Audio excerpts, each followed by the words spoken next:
It's official, Trump and the Republicans have won a trifecta, winning the presidency, the Senate, and now the House of Representatives. The House hasn't officially been called yet, but it's clear that Republicans will get the 218 seats that they need, and possibly some more. This is the first Republican trifecta since Trump first won in 2016, and in this video, we'll be taking a deep dive into the results, how Trump was able to dominate Kamala Harris on the presidential level, how Republicans were able to win seats nobody thought possible, and how they are also now on track to retain control of the lower chamber. Starting off on the presidential level, I mean, Trump decimated Harris in all of the solid red states. He also won Texas by 14 points, a 9-point shift to the right from 2020. He won Florida by 13 points. This is a 10-point shift from 2020. And then in Iowa, even though some polls had Kamala Harris winning the state entirely, Trump came out ahead by 13%. This is another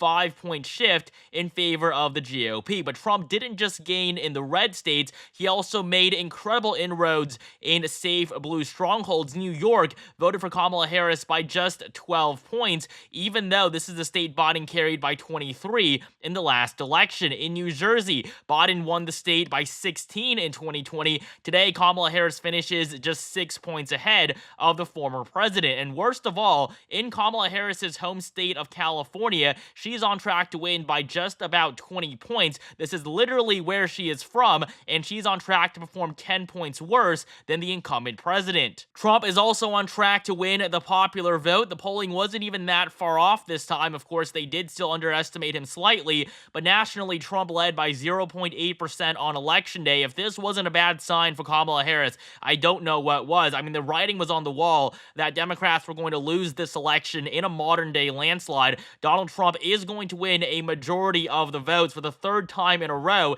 He breaks the record for the highest number of votes won by a Republican candidate. He broke that record in 2016 and then once again in 2020 when he won around 70 million votes, and this time he will reach at least 75. For reference, Joe Biden won 81 in 2020, but for a Republican, Donald Trump's performance has been exceptional. Kamala Harris wasn't just defeated in the Electoral College. Democrats no longer have the argument that they've won the popular vote because it seems like the people have turned on them and now favor the Republicans. Polling wasn't too far off in the battlegrounds either. The only two where Harris was leading was Wisconsin and Michigan, and historically, these two states have heavily overestimated Democrats. I mean, Hillary Clinton was supposed to win by around 5 points in these states, Joe Biden by around 7 to 8, and ultimately Clinton lost both Wisconsin and Michigan, and Joe Biden barely won. So it was clear that Trump was going to sweep all 7 of the battlegrounds. There were some moments in time in August and September when it looked like Kamala Harris had a good chance,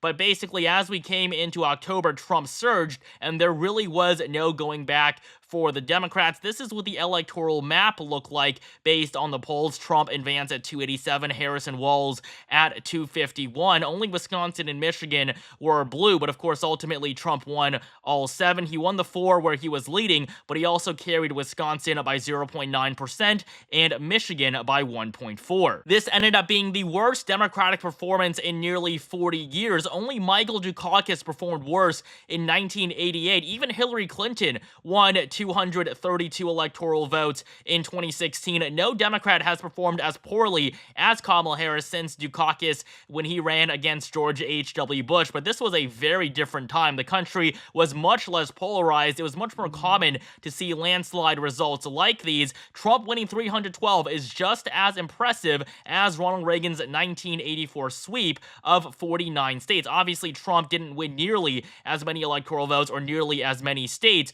but still, being able to win by this much in today's political era is nothing to be ashamed of. Republicans also dominated in the Senate, where they're going to pick up at least 52 seats. It's very likely it will be 53. Bob Casey still is refusing to concede a race that he's clearly lost. He is not going to be able to recover. He's behind by 0.6%, and this really was one of the biggest surprises of the entire election. I mean, in 2018, the last time time Casey was on the ballot for re-election to a third term, he defeated Republican Lou Barletta by a 13-point margin. This was a solid blue state the last time Bob Casey ran, but he really couldn't have fallen off anymore. He is now on track to lose his seat, a seat he's held for the past 18 years. And him refusing to concede his race is really going to tarnish his legacy and a legacy of his entire family. His father was, of course, a very popular former governor of the Keystone State. Republicans also did very well in Wisconsin and Michigan, two races they were expected to lose by at least 5 points. At some points in time, Tammy Baldwin and Alyssa Slotkin, the two Democrats, were ahead by double-digit margins. Same thing for Bob Casey. This race wasn't really on many people's radars because almost everyone had expected that Democrats would be able to pull off a victory, maybe not by a double-digit margin, but by at least 4 or 5. I mean, looking at Wisconsin and Michigan, I mean, we had two Republican candidates that a lot of people wrote off, but ultimately, Eric Hovde is going to lose by less than 1% to incumbent Senator Tammy Baldwin, who will win a third term. Meanwhile, in Michigan, Alyssa Slotkin will win her first 6-year term in the Senate, defeating Mike Rogers by just 0.3%. This race couldn't have been any more competitive. This race was not really one that Republicans expected to do very well in at all when they started the campaign just a year ago. In Nevada, Jackie Rosen, who was also on track to win by a double-digit margin, she's ultimately going to come out ahead by just 2%. Sam Brown, the Republican,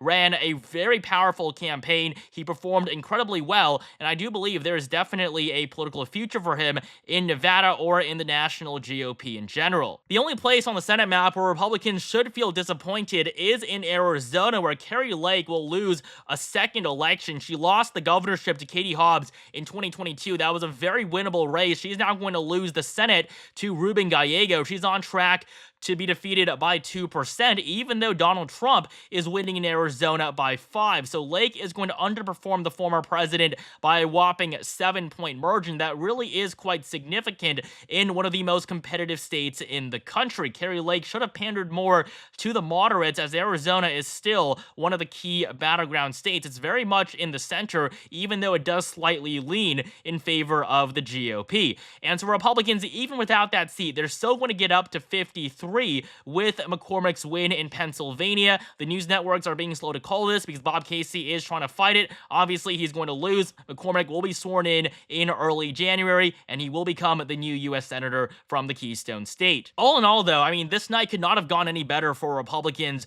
It was pretty incredible in the Senate what they were able to do. First off, they had an automatic flip in West Virginia with Joe Manchin not running for re-election. They also won in Montana with Tim Sheehy defeating Jon Tester by 8 points. This was a race that Tester was expected to lose. And then in Ohio, Sherrod Brown loses by 4 points. Both Tester and Brown were running for a 4th term. Of course, they were ultimately unsuccessful. Coming over now to the House, it's going to be close, but Republicans are looking like they're in a position to take back House control. I've already officially projected it. They will get to at least 218 seats. They've been able to defend their races in New York as well as in California. There were a lot of vulnerable Republicans there, but Democrats simply didn't perform well enough, and a lot of that is because of Kamala Harris. If Democrats didn't do so poorly on the presidential level, they probably would have been able to win back the House. I mean, this was a race they were expected to take. Republicans were in a pretty poor position, especially after all of the debacles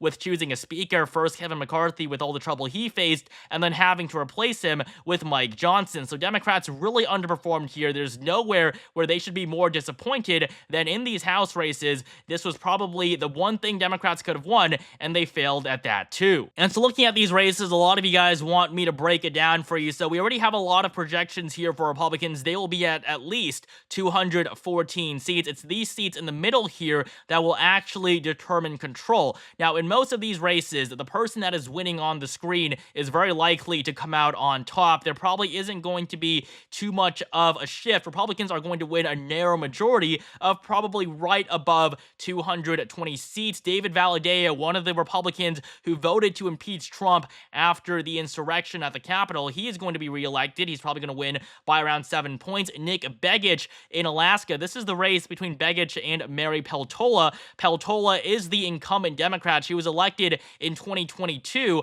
but just 2 years later, she will be voted out of office. Now, Alaska does have a ranked choice voting system, so it is going to take them a while, especially if Begich doesn't get over the 50% mark, but in all likelihood, he is going to win this seat and flip Alaska red once again. A lot of these other vulnerable Republicans in California, they look like they're on track to win re-election. Ken Calvert in the 41st District, Michelle Steele in the 45th, and with that, Republicans will be at 218, they will be at a majority, and they will have a governing trifecta. All in all, the 2024 race was a resounding victory for Republicans. They have the mandate of the American people more so than they have in the past 2 decades. Trump won the presidency, the Senate, and the House, 312 electoral votes, also winning the popular vote, something he did not carry in 2016. In 2020, Democrats actually won a trifecta. They won the presidency, the Senate, and the House, but now things have completely flipped. Republicans are on track for a solid Senate majority. Meanwhile, in the House, their control is going to be a little bit looser, but they will have the votes to get their stuff passed. And so that will be it for this video. Thank you guys so much for watching. Make sure you like, comment, and subscribe right now for more content like this. I also wanted to thank you guys for the insane support I received on election night. Out of all the media channels covering the US election on election day, we were number 9, above the Daily Wire, rivaling MSNBC and CBS News. So I couldn't be more appreciative of you guys coming out and tuning in. Thank you guys so much for watching, and I'll see you guys in the next video.